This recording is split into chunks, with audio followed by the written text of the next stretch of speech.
our month in the Kruger Park. And this was our first time in the park. And we could have saved a lot of money if we did only one thing right. In this video I'll share what we learned from booking, what to expect in the camps, to our itinerary, what we did and didn't love, and what we would do different to enjoy it more and save a lot of money. Want to go to the Kruger? This video is for you. Let's start. First off, do yourself a favor if you are a foreigner traveling more than 10 days to the Kruger Park and get something called a wildcard. You will find it on the website, the Sandpark's website, and this way you don't pay a conservation fee when you book campsites or accommodations. So it's a one-time cost of 5,000 Rand, which is around $260 US, and conservation fees in the Kruger Park are 460 Rand per person per night, depending on the park. So that means when you're spending more than 10 days in the Kruger or any other of the sand parks, you don't pay the conservation fee and you would have saved all that money. Wished we did that. Plus you get a bunch of other benefits as well. I'll link to it down in the description in case you want to check it out. We didn't know about it and there weren't that many pop-ups on the site either, as it should have been. That would have made it so easier. We saw it on the site. You get a question, do you have a wildcard?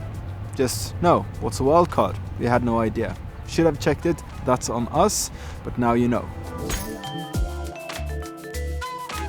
When it comes to booking, you should definitely book well in advance. We booked 2 months prior to this trip, I think, and that way we didn't get all the camps we wanted.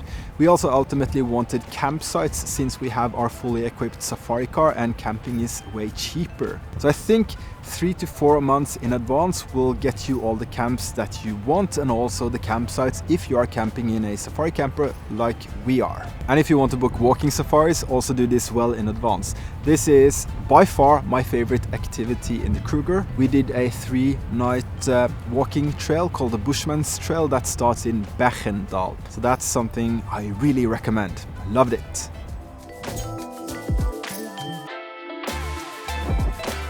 All the major camps, they have filling stations, a shop where you can get all the basic items. They have a restaurant, a cafe even, ablutions, all you need. So you don't need to stock up everything before you go. If you forgot something, you will find it in the shops there. There's also a reception where you check in when you go to your campsite or accommodation. Here they might be able to help you change camps or check availability in case you didn't get anything on the camps that you wanted.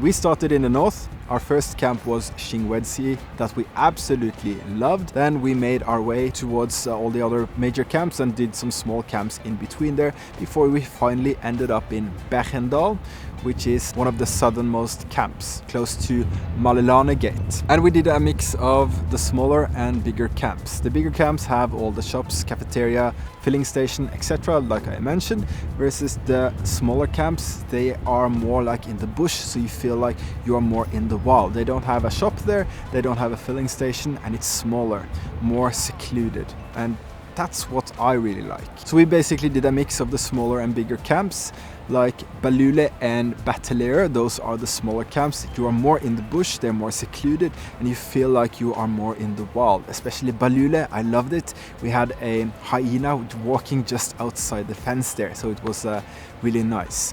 That was a good combination of camps we did, I think. We definitely changed things a lot with what we know now. Like, for example, booking more in advance, 3 to 4 months would be perfect, I think.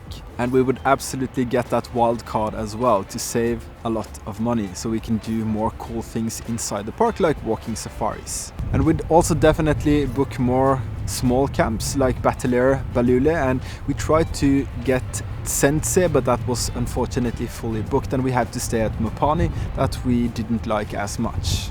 I'd also book more activities such as walking safaris, because after a month in the Kruger doing self-drive, it's nice to change things up a bit and be a little bit more active. And with the money we would have saved if we got the wildcard, I think we could have done easily 2 or even 3 more of those walking safaris. That is absolutely great. It's actually fantastic. You have to do that if you're going to Kruger. You learn so much from these guides that do these walking safaris, so it's really a great experience that you absolutely have to do. There, I said it many times already.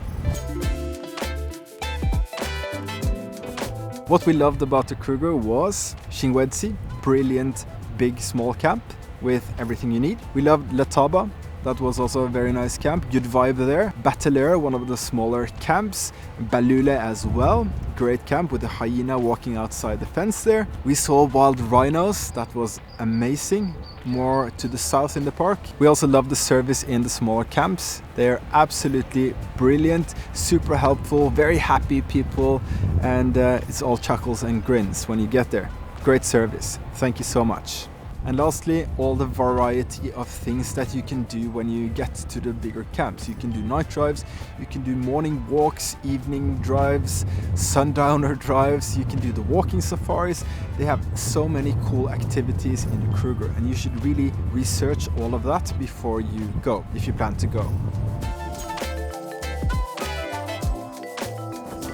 I don't like to say bad things or be overly critical or anything like that, but we should definitely talk about what we didn't like, because there were some things that really annoyed us since we are paying guests and all that.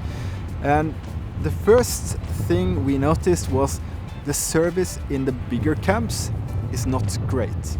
Like, you talk to people there and it feels like they couldn't care less about whatever you want to do. It's not very service-minded, unfortunately.